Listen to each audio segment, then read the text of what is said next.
Resident Evil Village picks up the action in a terrifying, snow-covered village where danger lurks at every corner. Ethan Winters is back, and this time, he's up against a whole new level of twisted creatures and monstrous foes. From towering, monstrous enemies to creepy, unsettling environments, there's no shortage of surprises, and it's easy to see why this entry stands out in the series. What really makes it shine is how it balances action with horror. You're constantly scavenging for resources, managing your inventory, and figuring out how to survive each encounter. It's not just about blasting through enemies, but about choosing when to fight and when to run. Each decision counts, especially when ammo and health are in limited supply, making every moment feel tense and meaningful.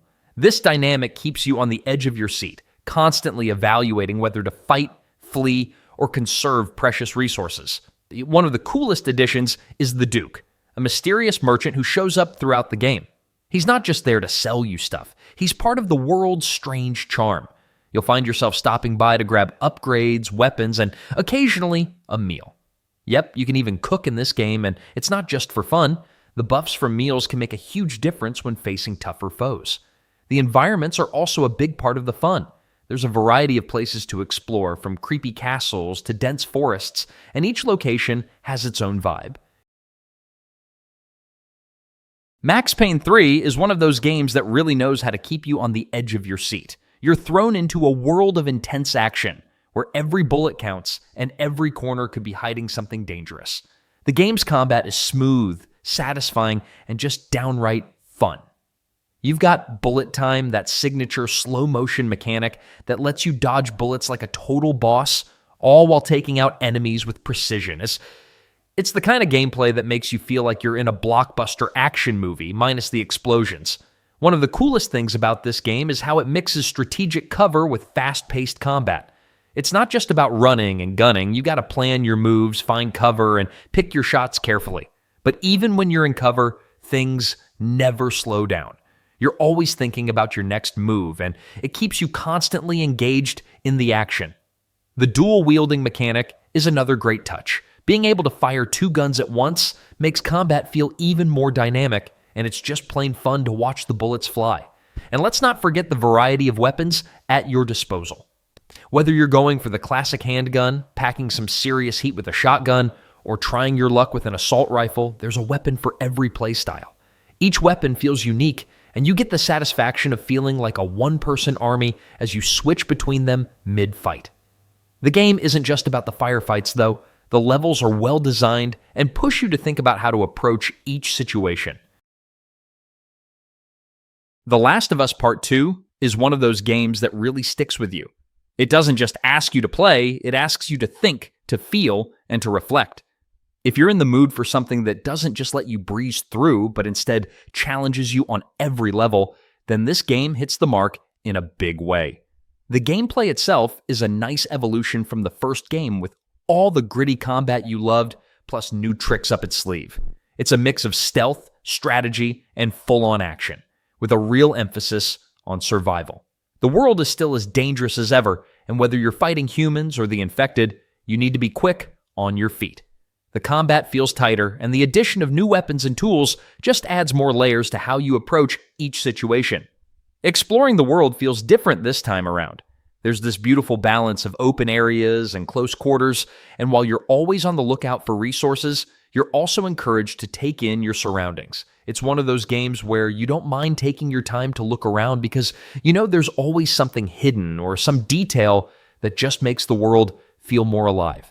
It's not just about getting to the next checkpoint, it's about the journey. And then there's the crafting system. If you liked how it worked in the first game, you'll appreciate the improvements. You can create everything from medkits to makeshift bombs, but it's always a game of balancing what you need versus what you have. Far Cry 5 takes you straight into the heart of a sprawling open world. And let's be honest, it's the perfect place to get lost in. The whole vibe is about chaos, freedom, and just doing things your way. You'll find yourself in Hope County, Montana, where you get to go wild in a world that's ripe for exploration, filled with opportunities for combat, adventure, and a fair share of mayhem. One of the most exciting parts is the freedom. You can jump into whatever action you want, whenever you want. No strict order of missions, no linear paths, just a massive world to explore and conquer. From driving around in muscle cars to soaring through the skies and plains, everything feels like it's in your hands. And you're never really alone in this journey. You've got your own little squad of guns for hire, these NPCs who join you for the ride, adding an extra layer of fun to the game. Whether it's a sniper or a heavy hitter, having these allies around helps you take down foes and explore the world with a little backup. Speaking of backup, there's this awesome animal companion system.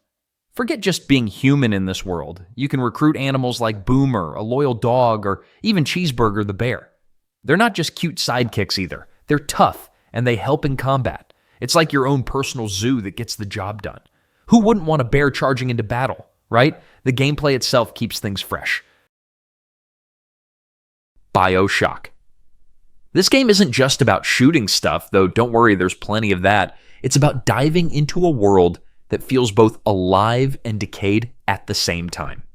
You're dropped into a city beneath the ocean, where everything's gone wrong, and you're left to figure out how to survive while navigating through some seriously twisted environments. The gameplay is a blast, mixing action with strategic thinking.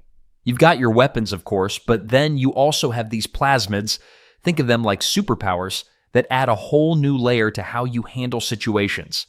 Want to zap someone with electricity? Or maybe throw them across the room using telekinesis? The possibilities make combat feel fresh and exciting.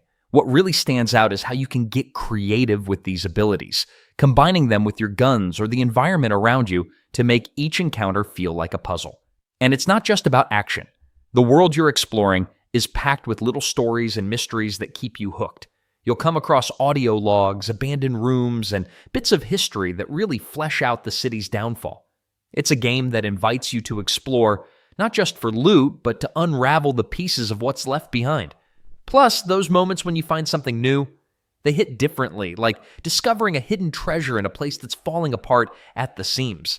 What makes it even more interesting is the moral choices. You're not just a passive observer, you get to shape the direction of the game. Fallout 76. This one's all about stepping into a post-apocalyptic world with a twist. It's not just you against the wasteland anymore. Instead of wandering solo through ruins and radiation, now you've got the option to do it alongside others, which makes everything feel way more unpredictable and interesting. Whether you're bumping into friendly strangers, trading supplies, or teaming up to take down some massive mutated threat, it's a world that actually feels alive even after the bombs dropped. The setup drops you into a version of America where civilization is trying to rebuild, which means a lot of scavenging, crafting, and occasionally shooting something very angry in the face.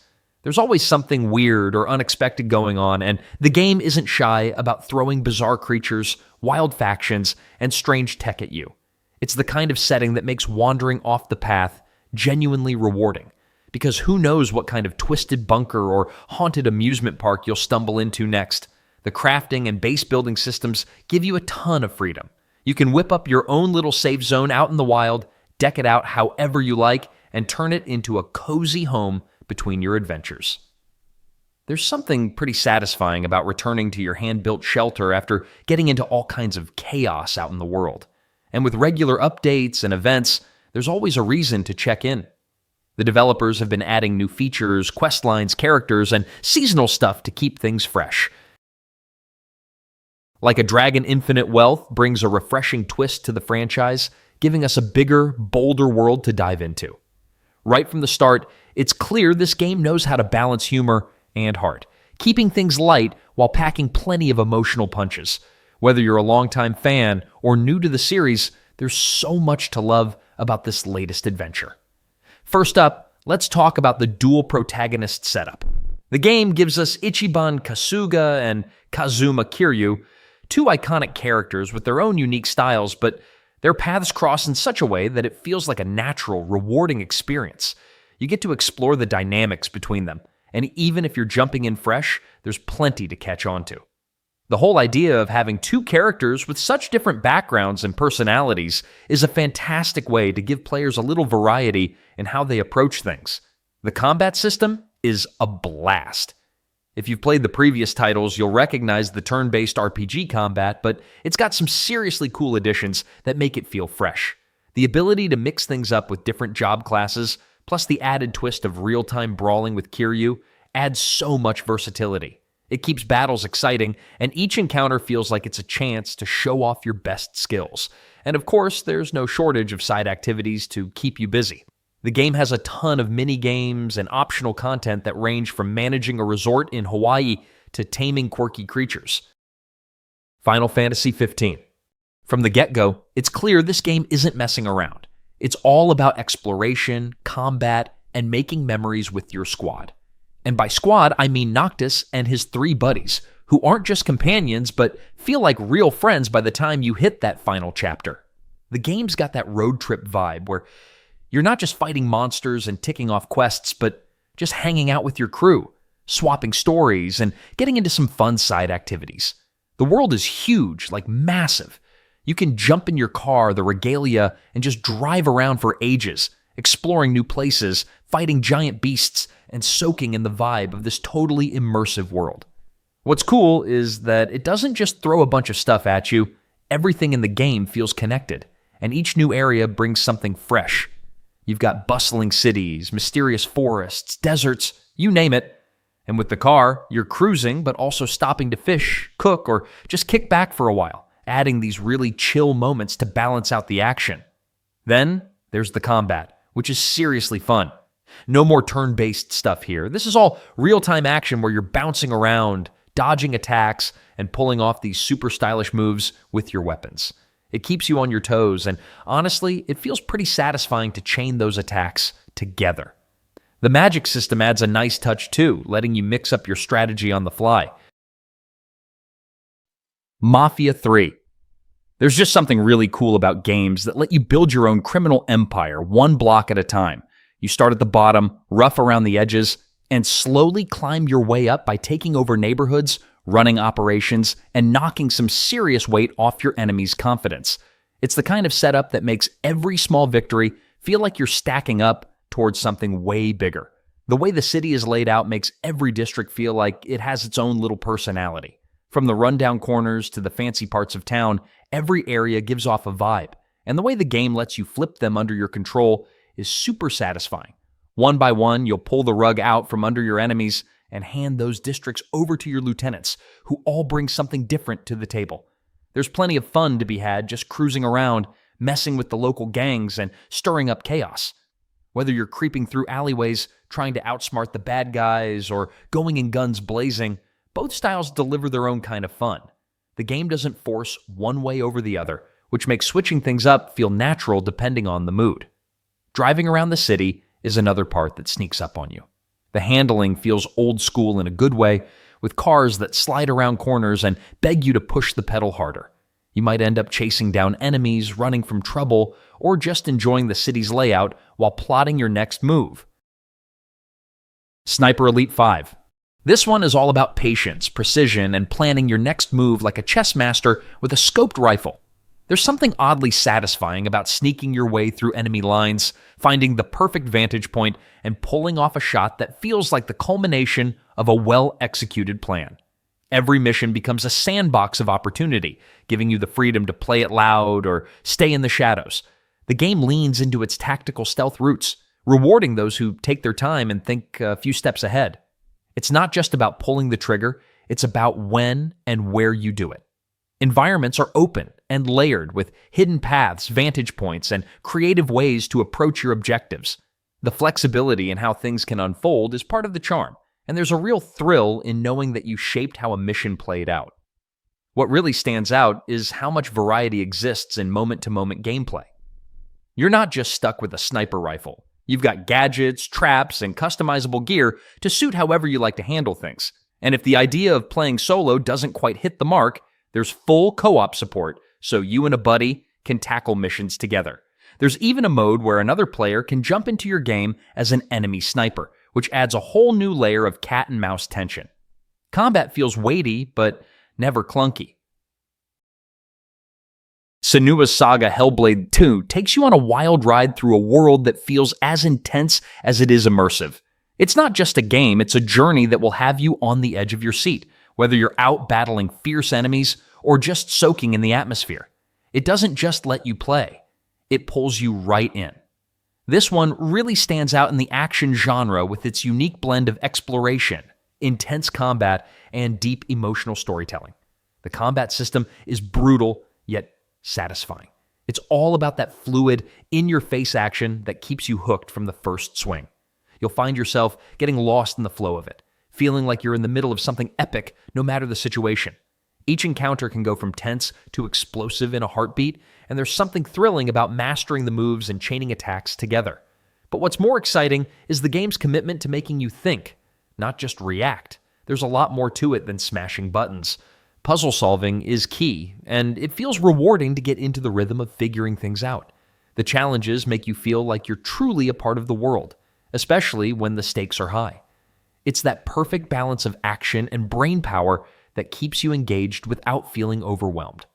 One thing this game does really well is creating a space where every decision, every action feels like it's pushing you forward in a meaningful way. The narrative, while not heavily focused on talking at you, does an amazing job at keeping you invested in every step you take. Ghost Recon Wildlands drops you right into a vast open world that's ready for you to explore. And I mean explore. This game takes place in Bolivia, where you'll be tackling missions across jungles, mountains, deserts, and cities, all in an attempt to take down the Santa Blanca cartel. The map is huge, and there's just so much to see and do. You can drive, fly, and even swim your way around, making each mission feel a bit like a mini adventure of its own. The gameplay is all about tactics, but in a way that lets you get creative with how you approach situations. You can go in guns blazing, or you can take your time, sneak around, and plan each move. There's a lot of freedom in how you want to tackle things. It's not just about shooting everything in sight. It's about choosing the right moments to strike, when to lay low, and how to work with your team for maximum impact. Speaking of the team, the game lets you go solo, but it really shines when you team up with others. You can play co-op with up to 4 players, which turns every mission into a tactical operation. You and your squad can plan your moves, coordinate attacks, or just mess around and see what happens. The game definitely pushes you to think about how you're going to work with your team, whether you're sneaking past enemies or taking out a base together. Customization is also a huge part of the experience. From weapons to gadgets to your character's skills, there's a ton of ways to make your loadout your own. Disco Elysium. This one's a game that really flips the script on what you expect from an RPG. Forget about epic sword fights or intense battles. This one's all about you, your brain, and how you navigate a world full of crazy characters and head-scratching situations. It's like walking into a detective novel and getting to choose how everything plays out, but with way more depth and weirdness. First off, you've got this detective who's kind of a mess, but in a way that's strangely relatable. He's dealing with a whole lot of inner turmoil, and your job as the player is to steer him through not just solving a mystery, but figuring out who he even is. It's like peeling back layers of an onion, except the onion's super complicated and keeps throwing curveballs at you. The skill system is where things really shine. Instead of the usual combat stats, you've got abilities like logic, empathy, and endurance. The more you dive into these, the more you unlock different ways to interact with the world. It's not just about physical power, it's about how well you can think, feel, and read situations. Some of the dialogue options will have you second-guessing your decisions, and that's what makes it so fun. You're always on your toes, trying to figure out which parts of your character you want to lean into. Then, there's the way you talk to yourself. Seriously, this game lets you have conversations with your own thoughts. It's like having a panel of experts inside your head offering opinions and advice, but they don't always agree with each other. Nioh 2. This game really takes you on a wild ride through a world of intense combat and mythical creatures. It's got that perfect blend of challenge and excitement that keeps you coming back for more. You're not just swinging swords and hacking through enemies. You're diving into a complex system where every move matters, and each encounter is like a puzzle to solve. The combat is fast, fluid, and demands you to be precise. If you're going in with just button mashing in mind, you might be in for a rude awakening. What makes this one stand out is how much it lets you customize your play style. You get to pick from a wide range of weapons like katanas, spears, and even a sickle and chain. Each one has different stances and abilities, so you can mix things up depending on how you want to fight. The real kicker, though, is the yokai powers. These let you tap into some seriously powerful abilities that can turn the tide of battle. It's like flipping a switch and going from underdog to powerhouse. There's also a lot of flexibility in how you build your character. You can focus on brute strength, speed, or even magic, and it all feeds into how you approach fights. The skill tree lets you shape the kind of warrior you want to be, and with so many options, it's easy to get hooked just experimenting with different builds. And let's not forget the multiplayer. If you're into co-op, you can team up with friends or strangers to take on missions together. The Callisto Protocol. If you're into creepy corridors, things skittering in the dark, and that, wait, did something just move feeling, this one delivers the goods hard. It's basically a roller coaster ride through a space prison gone horribly wrong, and you're right in the middle of it with nothing but a stun baton, bad luck, and sheer stubbornness to keep you alive. Combat here is gritty, up close, and surprisingly brutal. It's not your usual spray and pray shooter. Instead, it's more like dodge, whack, panic, repeat. Super physical and intense. There's a real weight to every swing of your weapon, and when enemies get close, which they will, you feel it. The game wants you to get your hands dirty, and honestly, it's kind of satisfying in a I didn't know I liked melee this much kind of way. But here's the fun part. It's not just about smacking monsters. There's this cool gravity gun called the GRP, and it lets you pick things and enemies up and toss them into hazards.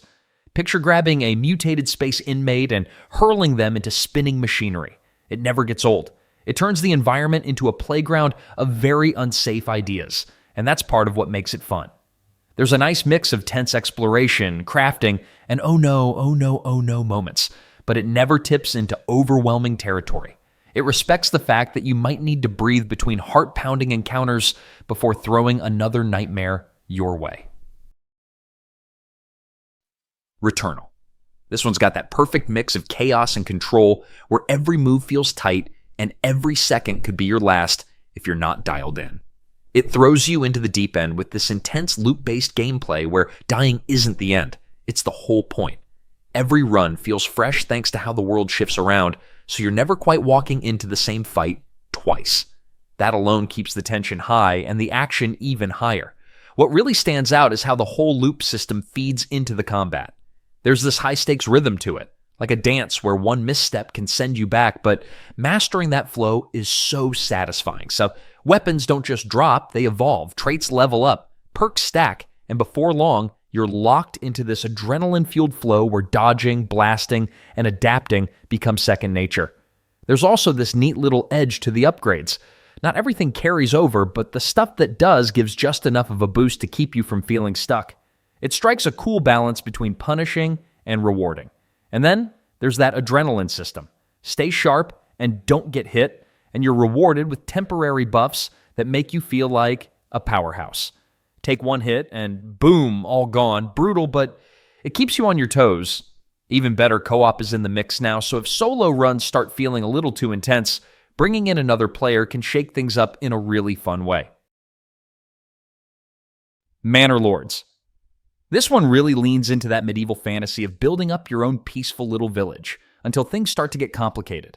There's something deeply satisfying about placing down roads, setting up markets, watching your little villagers go about their daily lives, and slowly evolving from a scattered settlement into something that actually feels like a functioning society.